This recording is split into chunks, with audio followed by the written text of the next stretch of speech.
అందరికీ నమస్కారం. నా పేరు doctor Sirisha, infertility consultant at ARC fertility centre, Gachibowli, Hyderabad. ఈరోజు మనము జెస్టేషనల్ డయాబెటీస్ మెలైటస్ గురించి తెలుసుకుందాము. జెస్టేషనల్ డయాబెటీస్ మెలైటస్ అంటే ప్రెగ్నెన్సీలో వచ్చే షుగర్ వ్యాధి అంటామన్నమాట.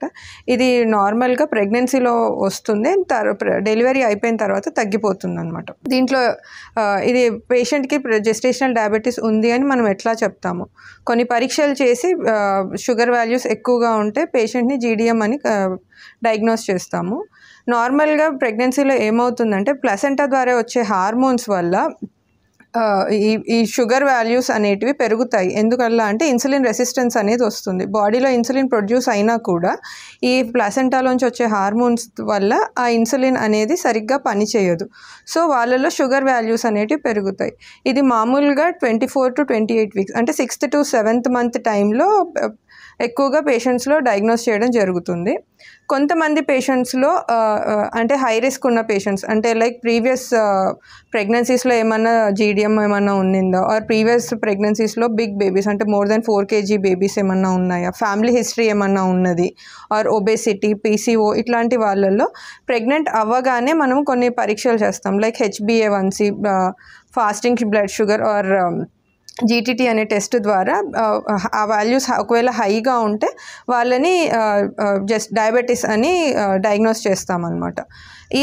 వీళ్ళకి మళ్ళీ ఇంకొకసారి మనము 24 వీక్స్ టైంలో జీటీటీ టెస్ట్ అని చేస్తాము. ఈ జీటీటీ టెస్ట్ హై రిస్క్ లేని వాళ్ళల్లో కూడా 24 వీక్స్ టైంలో చేయడం జరుగుతుంది.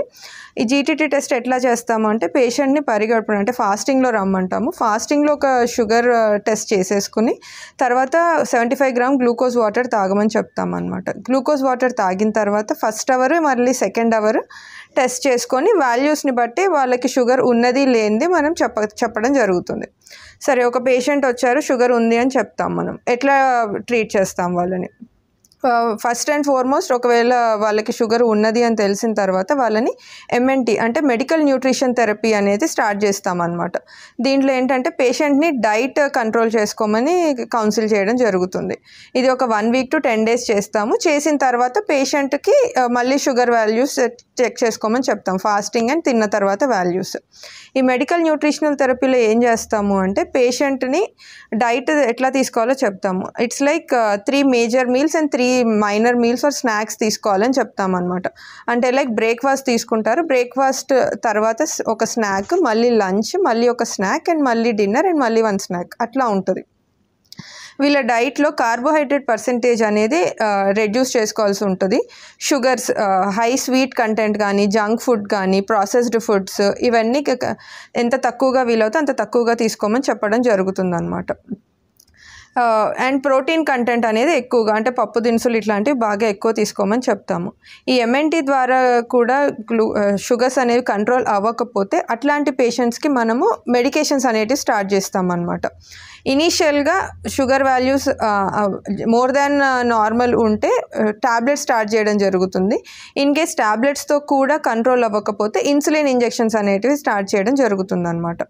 ఎందుకు షుగర్స్ అనేది కంట్రోల్ చేయాలి? ఒకవేళ ప్రెగ్నెన్సీలో షుగర్స్ అనేది హైగా ఉంటే ఏమవుతుందంటే బేబీస్ ఎక్కువ వెయిట్ ఆర్ ఇనిషియల్ 3 monthsలో అబార్షన్స్ అయ్యే ఛాన్స్ ఉంటుంది. లేకపోతే మ్యాక్రోసోమియా అంటే హై బాడీ వెయిట్ ఉన్న బేబీస్ పుట్టడం జరుగుతుంది. లేదంటే పాలీహైడ్రామియోస్ అంటే ఉమ్మనీరు శాతం అనేది ఎక్కువగా ఉంటుంది. దీనివల్ల preterm deliveries, early deliveries and delivery అయిన తర్వాత బేబీకి డిస్ట్రెస్ రావడము, అడ్మిషన్స్ అనేటివి ఉండడం జరుగుతుంది. సో షుగర్స్ అనేటివి యాజ్ నార్మల్ యాజ్ పాసిబుల్ ఉండేలాగా కౌన్సిల్ ట్రీట్ చేయడం జరుగుతుంది పేషెంట్ని. సో ఎట్లా ప్రివెంట్ చేయగలము దీన్ని? ఒకవేళ ఒబీస్ ఉన్న పేషెంట్స్ ఉన్నారు అంటే వాళ్ళని మనము ముందుగానే వెయిట్ గెయిన్ అనేది అరౌండ్ 7 to 8 kgs మాత్రమే ఉండేలాగా చెప్తామన్నమాట. పేషెంట్కి 7 to 8 kgs weight gain in overall pregnancy ఉండమని చెప్తాము. తర్వాత యాజ్ ద ఫ్రీక్వెంట్ స్కాన్స్ అనేటివి చేసుకుంటాం పేషెంట్స్కి. ఎందుకంటే బేబీకి బ్లడ్ సప్లై ఎట్లా ఉంటుంది, అంత బాగుందా లేదా, ఉమ్మనీరు అమౌంట్ ఎంత ఉంది, వెయిట్ ఎంత ఉంది, అవన్నీ చూసుకుంటాము. ఒకవేళ మెడికేషన్స్ మీద ఉన్నారు పేషెంట్స్ అంటే వాళ్ళని మనము 38 weeks దాటిన తర్వాత డెలివరీ చేస్తామన్నమాట. ఎందుకంటే if more than 38 or 39 or 40 weeks వరకు వెళ్తే ఛాన్సెస్ ఆఫ్ కాంప్లికేషన్స్ ఎక్కువగా ఉంటాయి. అండ్ మదర్కి కూడా షుగర్స్ అనేటివి హై అయ్యే ఛాన్స్ ఉంటుంది. సో యాజ్ ప్రెగ్నెన్సీలో ఇవన్నీ చెక్ చేసుకుని అంతా క్లియర్ చేసుకొని 38 వీక్స్కి డెలివరీ చేస్తామన్నమాట. పేషెంట్ ఓన్లీ డైట్లో ఉన్నారు అంటే 40 వీక్స్ వరకు వెయిట్ చేసి 40 వీక్స్ టైంలో డెలివరీకి ఇండ్యూస్ చేయడం జరుగుతుంది. వీళ్ళలో సిజేరియన్ సెక్షన్సే చేస్తాము అని ఏమి ఉండదు.